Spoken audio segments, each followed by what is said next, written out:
CO. আচ্ছা, doctor সাবরিনাকে চিনেন? আপনি তো একজন ডক্টর। হ্যাঁ, দেখেছি।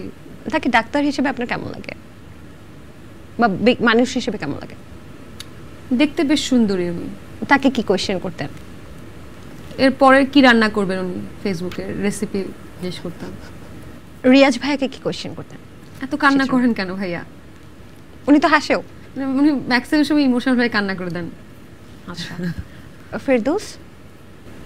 ফেরদৌস ভাইকে কি কোশ্চেন করা যায়, এটা আমার মাথায় আসে না আসলে। ফেরদৌস ভাইকে আমি পার্সোনালি আসলে চিনি না, মানে পার্সোনালি দেখা হয়নি তার সাথে কখনো, আমার কাজও হয়নি কখনো। আচ্ছা, সর্বশেষ ডিবি হারুনকে কি কোয়েশ্চেন করতেন? এখন উনি যদি জেল থেকে ধরা পড়ার পরে যদি আবার ছাড়া পায়, তাহলে কি উনি ভাতের হোটেল দিবে কিনা একটা? আচ্ছা, ভাতের হোটেলকে ব্যবসা হিসেবে নেবে কিনা, প্রফেশন হিসেবে নেবে কিনা? এবার একটা সত্য মিথ্যা, ট্রু অর ফলস। আমি কিছু কথা বলবো, আপনি জাস্ট ট্রু অর ফলস বলবেন। আচ্ছা, আপনার স্বামীর অনেক টাকা? না, ফলস। ওকে।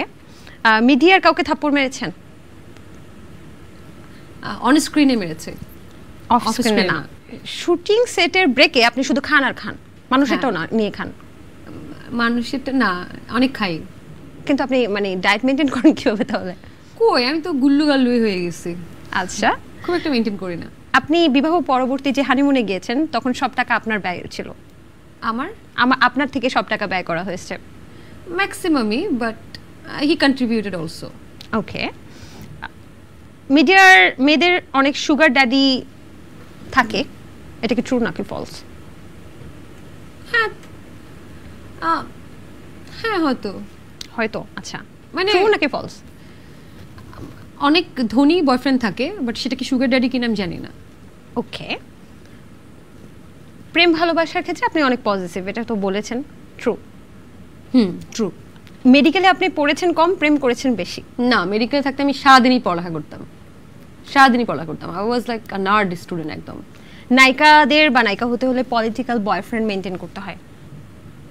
আমার তো করতে হয়নি, so it's false. Of course false. মানে আমি জানি অন্য কারো ক্ষেত্রে কি, আর আমার ক্ষেত্রে হয়নি। একদম শেষ মুহূর্তে যদি বলতেন, এই যে নতুন বাংলাদেশ, আমরা নতুনভাবে স্বাধীনতা অর্জন করছি বলা হচ্ছে, এই বাংলাদেশ নিয়ে আপনার কি প্রত্যাশা? এই বাংলাদেশ নিয়ে অনেক প্রত্যাশা অ্যাকচুয়ালি। এই যে এই বাংলাদেশটা নিয়ে একটা ওনারশিপ চলে এসছে, মানে আমি ওন করতেছি এই বাংলাদেশটা আমার। অনেক প্রত্যাশা এই দেশ নিয়ে।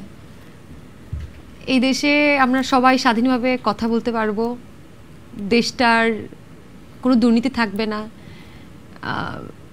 রাস্তায় ময়লা ফেলানো দেখলে আমরা সবাই মিলে হাতে হাতে সেটা পরিষ্কার করে ফেলবো, যেখানে সেখানে ময়লা ফেলবো না। এখানে ইকুয়ালিটি থাকবে, কেউ অসমভাবে অনেক ধনী হয়ে যাবে, কেউ অনেক গরিব, কেউ খেতে পাচ্ছে না, এটা হবে না। একটু সাম্য অবস্থা আসতে হবে, ব্যালেন্স থাকতে হবে। এই নতুন বাংলাদেশে একটা জিনিস তো চাই, উইমেন সেফটি। আমরা women's are not safe, not in our work field, in our home even. Domestic violence হচ্ছে, আমাদের পার্টনারের কাছ থেকে আমরা সেফ না, অনেক অনেক কিছু আছে। কিন্তু তো এই দেশে অনেক কিছু মানুষের চিন্তা ভাবনা পরিবর্তনের খুব দরকার এই দেশটাতে, এবং এটা হচ্ছে এখন। যারা এই যে স্টুডেন্টরা আজকে রাস্তা ক্লিন করছে বা গ্রাফিতি আঁকছে কিংবা ট্রাফিক কন্ট্রোল করছে, এরা কিন্তু এক ধরনের দেশপ্রেম থেকে করছে, এদের মধ্যে দেশপ্রেমটা জেগে উঠছে। এটা আজ থেকে 5-6 বছর পর যখন চাকরি করবে বা ভালো ভালো জায়গায়, তারা কিন্তু এই দেশপ্রেমটা নিয়েই যাবে। তার মানে আমরা কিন্তু ভালো দিকে যাচ্ছি, আশা করা যায়। আশা আমরাও করছি। এবং আরেকটা নিউজ জানাচ্ছি যে দীপ্ত প্লের এইটি একটা ওয়েব ফিল্মে আপনি কাজ করেছেন, সেখানে নিশ্চয়ই চমক দেখাতে আসছেন। জানি না, দেখি কি হয়। দর্শক, এই ছিল টক দ্য রুমের আজকের আয়োজন। আপনারা বুঝতেই পারছেন যে দেশটা কিন্তু এখন সবার উচিত যে কোনো পরিস্থিতিতে, যে কোনো পরিস্থিতি মোকাবেলায় আমাদের সামনে এগিয়ে যাওয়া এবং সর্বস্তরে কাজ করা, যেমনটা আমাদের সেলিব্রিটি বা চমক আপুকে আমরা দেখেছি। আজকের মতো আমি সমৃদ্ধি বিদায় নিচ্ছি টক দ্য রুমের পর্ব থেকে।